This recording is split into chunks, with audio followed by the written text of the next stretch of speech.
Shalom, selamat sore Bapak Ibu, saudara-saudara yang dikasihi dan diberkati Tuhan. Kita bertemu kembali di dalam pembahasan firman Tuhan di dalam pelajaran sekolah sahabat kita minggu ini yang berjudul sebuah momen terakhir. Mari kita awali dengan doa. Maha besar Tuhan Allah Bapa kami dalam sorga, terima kasih Tuhan untuk segala penyertaan dan pimpinan dan berkat-Mu sepanjang hari kerja kami. Dan pada sore hari ini kami boleh meluangkan waktu untuk mengikuti pembahasan pelajaran sekolah sahabat kami Tuhan. Kiranya pelajaran ini menjadi berkat dan juga pertumbuhan kerohanian kami. Memberkati kami semua Tuhan, mohon ampun dosa kami berdoa. Amin. Allah setiap akan melakukan sesuatu yang berhubungan dengan nasib manusia selalu akan memberitahu, selalu memberikan amaran, selalu memberikan tanda. Contohnya, pada waktu bumi ini sudah begitu jahat, Tuhan akan membinasakan melalui air bah. Zamannya Nuh, Tuhan memberitahu kepada Nuh. Pada waktu Allah akan membinasakan Sodom dan Gomora, Tuhan memberitahukan kepada Abram dan Lot. Dan pada waktu kedatangan Tuhan Yesus yang pertama, yaitu kelahiran Yesus, Tuhan sudah memberikan nubuatan. Dan nanti akhir daripada kehidupan kita, akhir daripada dunia yang berdosa ini di mana kita hidup, Tuhan memberikan pekabaran Injil yang di dalam buku Wahyu dikenal pekabaran 3 malaikat.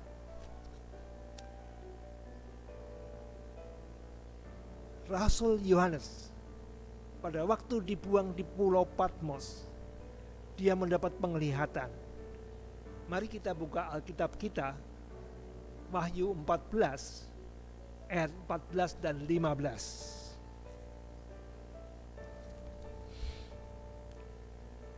Dan aku melihat, sesungguhnya ada suatu awan putih, dan di atas awan itu duduk seorang seperti anak manusia, dengan sebuah mahkota emas di atas kepalanya dan sebilah sabit tajam di tangannya.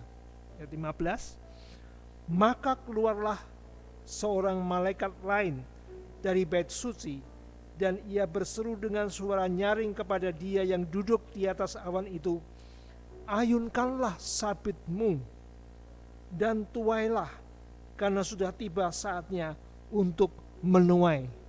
Sebab tuaian di bumi sudah masak.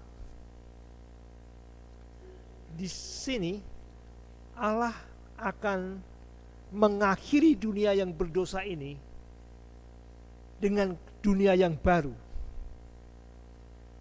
Dan dia memberikan amaran seperti seorang penyabit, seperti seorang yang sedang akan menuai, seperti seorang yang akan memanen, karena tuaian di bumi sudah masak.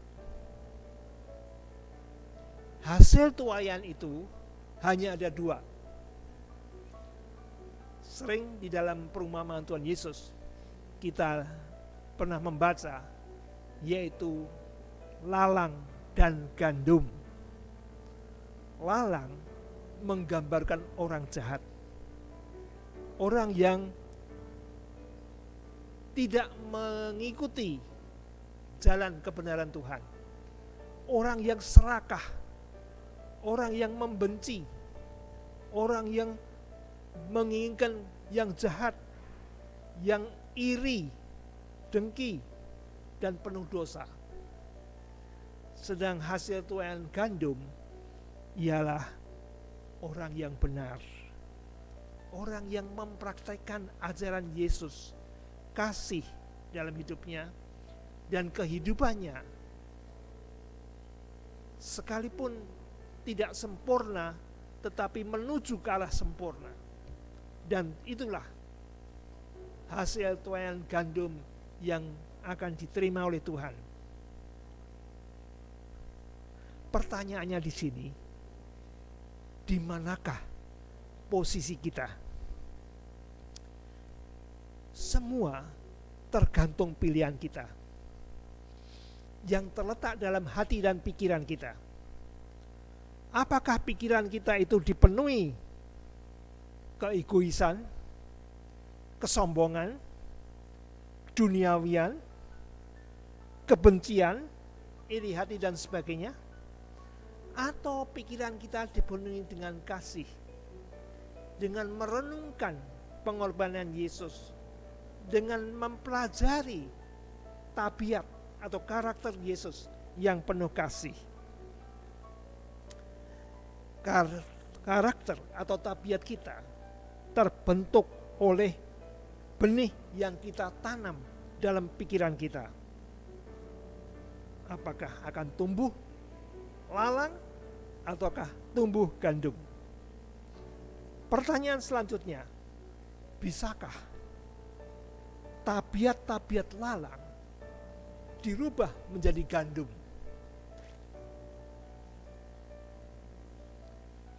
Sekalipun orang mengatakan batuk bisa sembuh, tapi kalau watak tidak bisa sembuh. Tapi itu tidak berlaku di dunia kekristenan.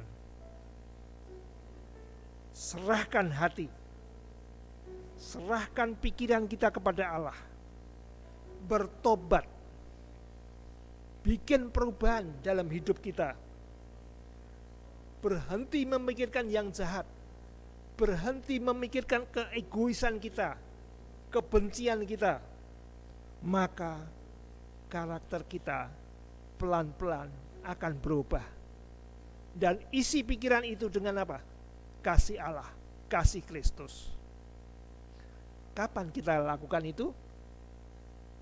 Sekaranglah waktunya. Jangan tunda lagi. Kita tidak tahu berapa lama lagi kita hidup, atau berapa lama lagi Yesus akan datang yang kedua kali.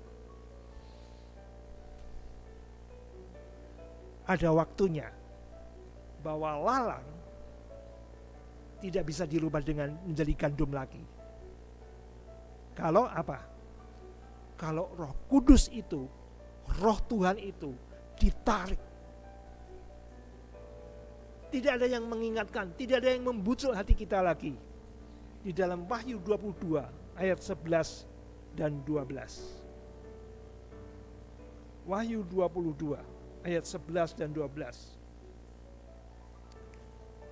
Barang siapa yang berbuat jahat, biarlah ia terus berbuat jahat. Barang siapa yang cemar, biarlah ia terus cemar.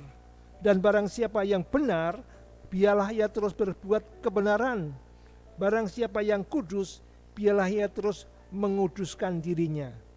Sesungguhnya aku datang segera, dan aku membawa upahku untuk membalaskan kepada setiap orang menurut perbuatannya. Inilah yang disebut suci dan ibaratnya tumbuhan yang sudah masak, yang benar, yang kudus akan diangkat ke surga, mendapat upahnya. Saudaraku, jangan tunda. Sekaranglah waktunya untuk berserah. Sekaranglah waktunya untuk mengadakan perubahan di dalam pikiran kita, supaya kita dipenuhi dengan kasih Allah. Usir pikiran-pikiran duniawi dalam hidup kita, sehingga kita menjadi hasil tuaian gandum yang dimuliakan. Kiranya Tuhan memberkati kita. Amin.